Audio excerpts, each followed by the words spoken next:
Iniciamos con el director del DANE, el doctor Juan Daniel Oviedo, a quien le damos la bienvenida, agradecemos también su tiempo y obviamente él como experto en las estadísticas sabemos que nos dará una desviación cero frente a todos estos tiempos que vamos a tener para este conversatorio. Muy bienvenido, doctor Juan Daniel Oviedo. Bueno, muchas gracias, doctor Londoño, y también un saludo especial al doctor Domínguez y a todos los rectores y rectoras, miembros de ASCUN. Creo que me siento muy emocionado de estarlos acompañando nuevamente. Antes tenía la oportunidad de compartir con ustedes de parte de la Universidad del Rosario,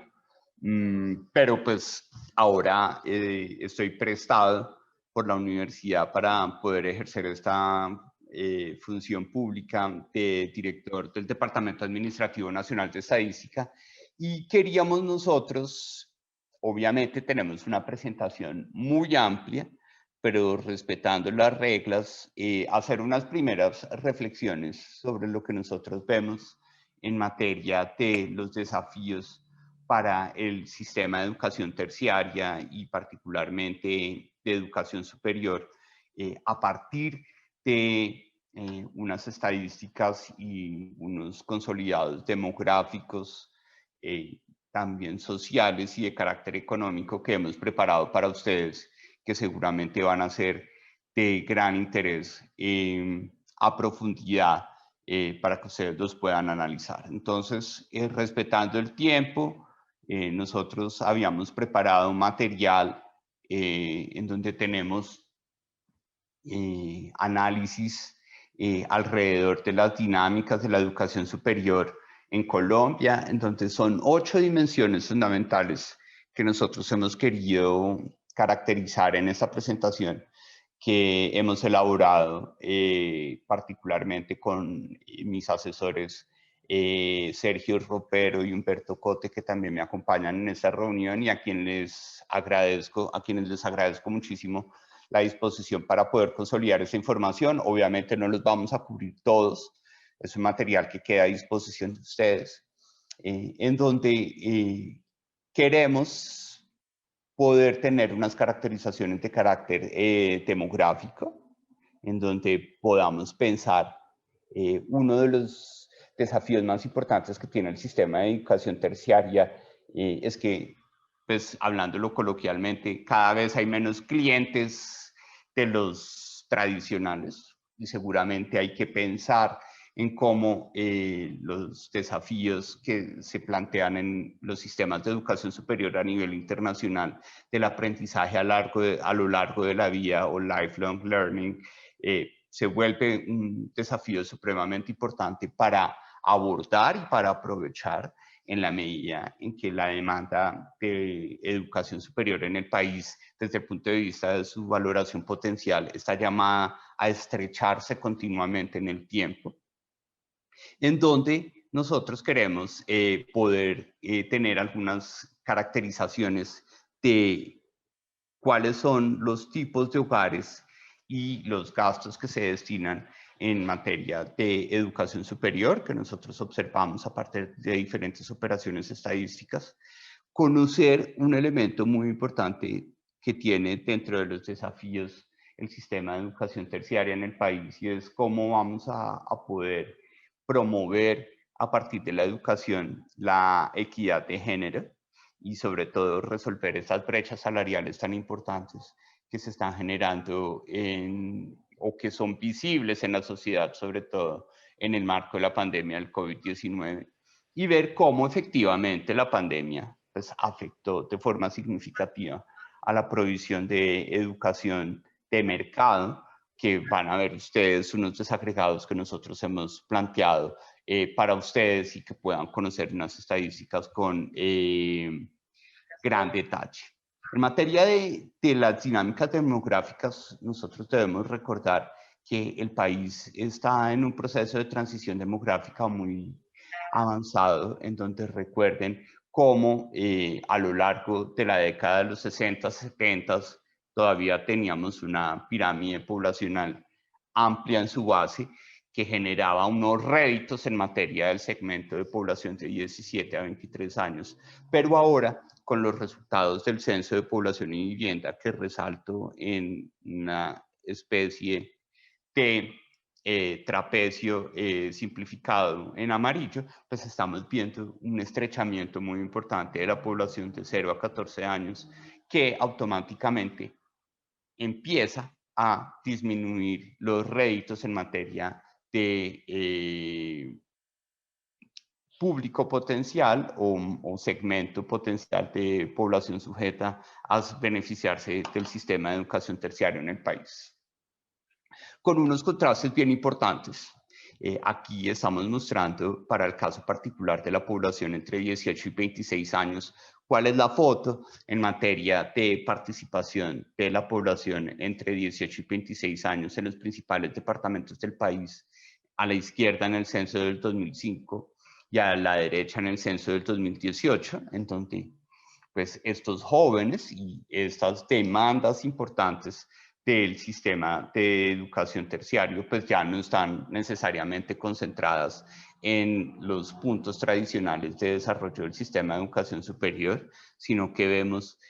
una demanda potencial o una participación muy importante de jóvenes en la zona oriental y en los nuevos departamentos o en la Amazonia o en la Orinoquia del país, que es un elemento bien importante para poder entender dónde están localizados los ejes de formación y dónde están las demandas potenciales de población joven que necesita beneficiarse del sistema de educación terciaria. Y a nivel municipal también vemos una gran concentración en toda la zona oriental y central del país, que implica también unos elementos, llamémoslos geoestratégicos, para resolver o encontrar respuestas muy concretas en materia de el rol de la educación superior con enfoque territorial. Entonces, ese trapecio que nosotros vimos, pues tiene una tendencia a profundizarse en su forma hacia el año 2035 y a tener ya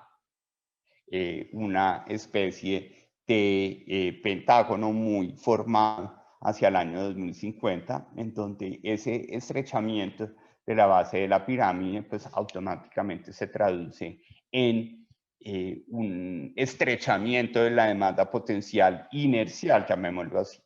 del sistema de educación terciaria y educación superior. Y ese proceso de transición demográfica en Colombia ha sido bastante rápido y particularmente quisiera concentrarme en este renglón, en esta diapositiva, en donde la población entre 0 y 14 años en el censo de 2005 pesaba en términos relativos un 30.7% de la población total, mientras que en el censo del 2018 solo está pesando el 22.6%. Eso significa que Colombia ha visto unas tendencias muy importantes de maduración o de acercamiento a su etapa de envejecimiento demográfico, con una reducción muy importante de la tasa global de fecundidad que ustedes ven. Ya estamos en el censo del 2018 identificando una tasa de fecundidad de 1.9 aproximadamente, es decir, por debajo del nivel de reemplazo, ¿sí? Entonces ese nivel de reemplazo es aproximadamente una tasa de fecundidad de 2.1. Esa tasa de reemplazo conceptualmente lo que nos está diciendo es que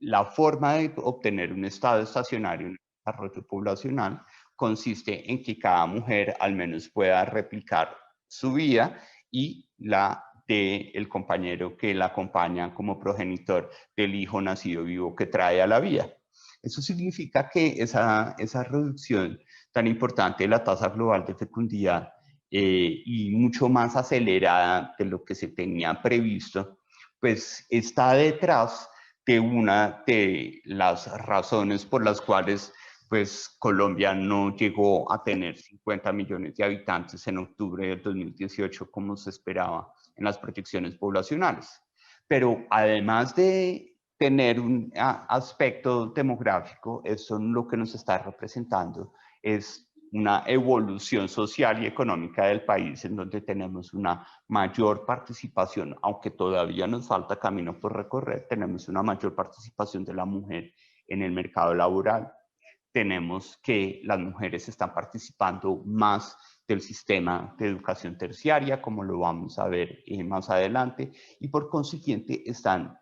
difiriendo o posponiendo sus decisiones de fecundidad a su edad un poco más adulta, con lo cual el proceso de envejecimiento demográfico de la población tiene una tendencia muy arraigada en la dinámica demográfica del país, que además está siendo indirectamente una señal pues, de mayor desarrollo económico y de mayor bienestar, en donde entre 2005 y 2018 pues, las transformaciones sociales y económicas del país en materia de consolidación de su clase media, programas focalizados para mitigación de la pobreza, han permitido que, por ejemplo, por el lado derecho, pues tengamos un incremento bien importante de la esperanza de vida de nuestros habitantes. En el caso de los hombres, estamos pasando de una esperanza de vida de 73 años en 2018, esperando a que lleguemos a una esperanza de vida de 76 años en el año 2050. Y las mujeres, pues un cambio de 79 años aproximadamente de esperanza de vida en 2018 a 82 años en el año 2050. Que precisamente esos elementos están detrás de precisamente por qué en 2018 Colombia no llegó a tener 50 millones de habitantes. Es decir, primero, porque no éramos, como ustedes lo pueden ver en la línea Vinotinto, que son las retroproyecciones que nosotros oficializamos hacia el segundo semestre del año pasado, pues no éramos esos 42.888.592 personas, sino que estimamos con mucha precisión, según las trayectorias demográficas que podemos consolidar entre el censo del 85, el 93, el 2005 y el 2018, que éramos aproximadamente 41.9 millones, y con esa menor tasa de fecundidad, pues el crecimiento por cada 100 personas se dio en un promedio anual de 1.08 personas por cada 100 personas. Eso nos lleva a que tengamos unos cambios muy importantes de forma prospectiva en la base fundamental del sistema de educación terciaria, que corresponde a la población de 0 a 14 años, que es la que ingresa y demanda unos servicios y demanda unas trayectorias de formación y demanda unas cualificaciones y demanda unas competencias que cada vez tienen que estar interconectadas con enfoques interdisciplinarios y desafíos que nosotros estamos viendo como país. Y miren cómo esa población de 0 a 14 años en 1950 en las zonas urbanas pesaba el 39%, en 2018 pesa el 23%, pero para 2050 solo va a pesar el 14% y para 2070 solo va a pesar el 12%. Con lo cual, nosotros tenemos ya rápidamente una manifestación muy importante de la estrechez de la demanda del sistema de educación terciaria por su población, llamémosla inercial, que está llamada a ser la población entre 17 y 23 años, y por consiguiente una reflexión muy importante que hemos compartido en varios escenarios es repensar esos modelos de educación superior para permitir aprendizaje a lo largo de la vida y permitir esa formación continua que seguramente nosotros como adultos o futuros adultos mayores vamos a requerir del sistema de educación terciaria en el país. Aquí ustedes pueden ver cómo en estas proyecciones vamos evolucionando de la composición de la población en 2025, a 2030, a 2035, a 2040, a 2045 y a 2050, y cada vez más vamos a empezar a encontrar una situación supremamente importante, y es que en el año 2048 se espera que Colombia pase de una situación de bono demográfico que tiene 3 etapas, como ustedes la pueden ver en esa diapositiva, a conformar o a estar en una situación de impuesto demográfico, que es una situación desafiante en el sentido en que la fuerza laboral o la población técnicamente entre 15 y 59 años crece más lentamente que la población dependiente, entendida esta como la población de 0 a 14 años y la población adulta mayor o más de 60 años. Un elemento que es desafiante en la medida en que ese 2048 no se lee de la misma forma para todas las regiones. Y por consiguiente, los sistemas de educación superior o los sistemas de educación terciaria tienen que anticiparse a esos elementos de fenómeno demográfico. Como ven ustedes, el departamento de Caldas casi hacia 2025 va a pasar a la etapa de impuesto demográfico. Lo mismo le pasa a todo el eje cafetero, Quindío, Risaralda, Tolima, Valle del Cauca, donde estos elementos para nosotros son muy dicientes de cómo, gracias a estas estadísticas y estas proyecciones que nosotros estamos planteando, rápidamente los sistemas de educación terciario con enfoque territorial pueden entrar a anticiparse dentro de la oferta de formación o la oferta de servicios que se están planteando con un enfoque territorial, en donde fundamentalmente, y con eso nosotros podríamos cerrar esta primera etapa con el fin de respetar los 10 minutos que nos han asignado, miren ustedes cómo continuamente, a partir de 2018, la participación de la población de 17 a 23 años que conforma el grupo potencial de edad para el sistema de educación terciaria, pues está en franco de crecimiento después de haber tenido una etapa muy importante entre 2005 y 2018 de tener una estabilidad entre el 12.6 y el 12.5% desde 2018. Rápidamente empezamos a ver un decrecimiento acelerado de esa participación relativa, tanto es así que para el año 2035 esperamos que sea una población que está por debajo del 10%. Y con eso, pues tenemos la primera etapa de nuestra presentación y le damos la palabra a los demás participantes de este panel. Muchas gracias.